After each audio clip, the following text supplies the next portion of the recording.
Assalamualaikum minasang, ohayo gozaimasu. O genki desu ka? Semoga hari ini minasang sehat dan antusias untuk belajar ya. Kita akan memasuki bab baru di bab 15. Pembahasannya mengenai apa aja? Kita simak sama-sama ya. Baiklah, sekarang minasang bisa lihat nih di layar masing-masing. Tema untuk materi kita kali ini tuh apa? Yaitu ima de shukudai o shimasu. Kira-kira ada yang tahu nggak artinya apa? Nah, sensei akan kasih clue ya. Shukudai o shimasu itu adalah kata kerja. Nah, sedangkan ima itu adalah nama tempat. Nah, untuk lebih jelasnya, mari kita lanjutkan ke pembahasan berikutnya ya. Nah, minasang, sebelum kita lanjutkan pembahasannya, sensei akan menjabarkan terlebih dahulu mengenai poin-poin apa aja yang ada di bab 15. Jadi, ada 4 poin yang akan kita bahas. Yang pertama adalah ruangan apa aja yang ada di rumah minasang. Selanjutnya adalah keadaan ruangan tersebut. Lalu, kegiatan apa saja yang dilakukan di ruangan tersebut. Dan terakhir, apa saja yang ada di ruangan tersebut. Nah, kita akan masuk ke materi pertama atau poin pertama, yaitu ruangan apa saja yang ada di rumah minasang. Hai minasang, sekarang kita akan membahas mengenai poin 1, yaitu ruangan apa saja yang ada di rumah.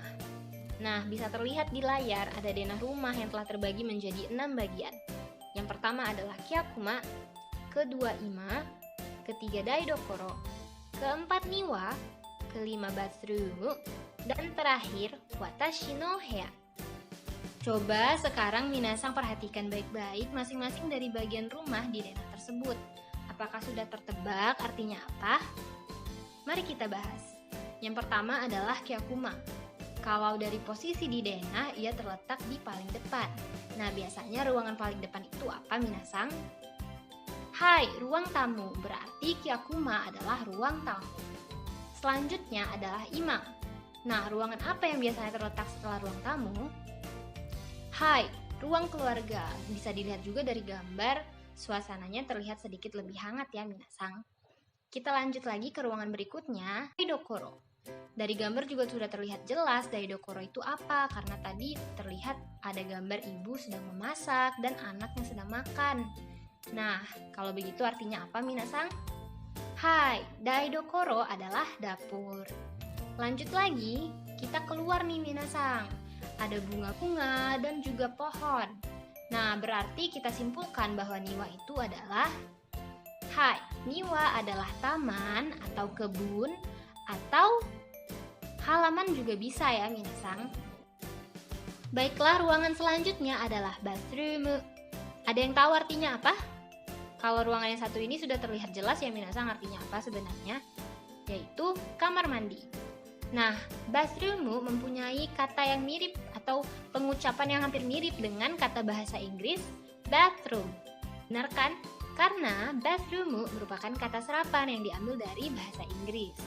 Dari bathroom menjadi bathroom. Bisa dibilang dijepangkan, begitu ya minasang. Nah, kalau dari tulisannya juga berbeda nih minasang. Bathroom ditulis menggunakan katakana, sedangkan kata yang lain seperti niwa, ima, daidokoro itu ditulis menggunakan huruf hiragana. Apakah minasang sudah tahu perbedaannya apa? Nah, bathroom itu merupakan kata serapan. Nah, sedangkan misalnya ima itu merupakan kata asli dari Jepang.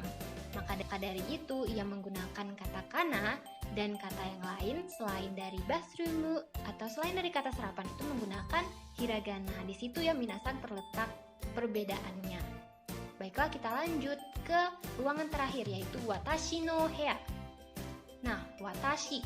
Minasang sudah tahu dong watashi apa? Saya.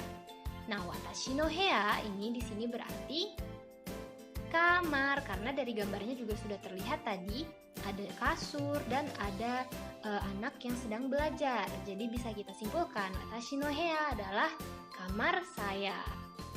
Baiklah, itu tadi penjelasan mengenai ruangan apa saja yang ada di rumah. Sekarang sensei akan memperdengarkan audio mengenai pengucapan dan pelafalan kosakatanya dengan benar. sesuai bagaimana orang Jepang menyebutkannya. Jadi mohon minasang dengarkan dengan baik. Kite kudasai. 1、客間客間です客間でします2、今今です今でします3、台所台所です台所でします4、庭庭です庭でします5、バスルームバスルームですバスルームでします6、私の部屋私の部屋です私の部屋でします Baiklah, setelah mendengarkan audio tadi, Sensei harap minasang dapat menyebutkan kosakatanya sebaik dengan bagaimana orang Jepang menyebutkannya ya minasang. Dan juga Sensei harap minasang memperhatikan pola kalimat yang disebutkan dalam audio tadi. Nah, kita akan membahasnya sekarang. Yang pertama adalah pola watashi no. Nah, pola ini berfungsi untuk menunjukkan kepunyaan. Nah, kalau watashi no berarti itu untuk menunjukkan kepunyaan saya, untuk menunjukkan kepunyaan diri sendiri. Nah, tapi bisa juga nani-nani no itu polanya minasang gunakan untuk menyebutkan kepunyaan orang lain. Misalnya kepunyaan ibu berarti menjadi haha no. Nah, kalau ayah menjadi cici no. Atau kalau teman minasang misalnya namanya Susan, bisa minasang sebutkan seperti ini. Susan-sang no. Sampai di sini paham ya minasang? Kalau ada pertanyaan silahkan tanyakan langsung ke sensei. Kita lanjut dulu ya ke pola kalimat berikutnya, yaitu tempat plus partikel de dan plus shimasu. Nah, minasang belum melupakan kata shimasu ini untuk menunjukkan apa? Hai, kata shimasu adalah untuk menunjukkan aktivitas atau kegiatan, yaitu kata kerja. Nah, jadi pola ini berfungsi untuk menunjukkan lokasi berlangsungnya suatu aktivitas.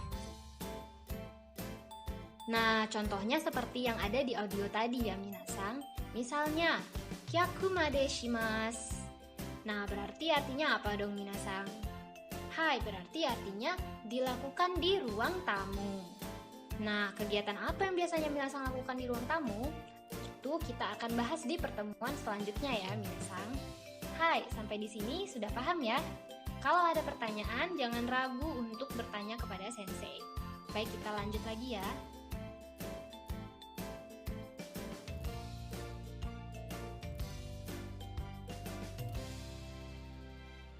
Baiklah minasang, sebelum sensei tutup materi kita hari ini, sensei akan menjelaskan sedikit mengenai kosakata rumah dalam bahasa Jepang, yaitu ie dan uchi. Kedua kosakata ini digunakan untuk menyebutkan rumah. Nah, tetapi apa perbedaannya? Untuk kosakata ie, ia merujuk kepada bangunan rumah itu sendiri. Memang digunakan juga untuk penyebutan rumah kita sendiri ataupun rumah orang lain. Nah, kalau uchi, dia hanya digunakan untuk menyebutkan rumah kita sendiri ya minasang. Jadi saat minasang ingin menyebutkan rumah minasang, gunakanlah kosakata uchi. Baiklah, sekian materi kita hari ini. Sensei harap apa yang sensei sampaikan dapat minasang pahami dengan baik. Dan jika ada pertanyaan, mohon jangan ragu untuk bertanya kepada sensei. Baiklah, kite kurete arigatou gozaimasu. Untuk materi selanjutnya, ganbarimashou.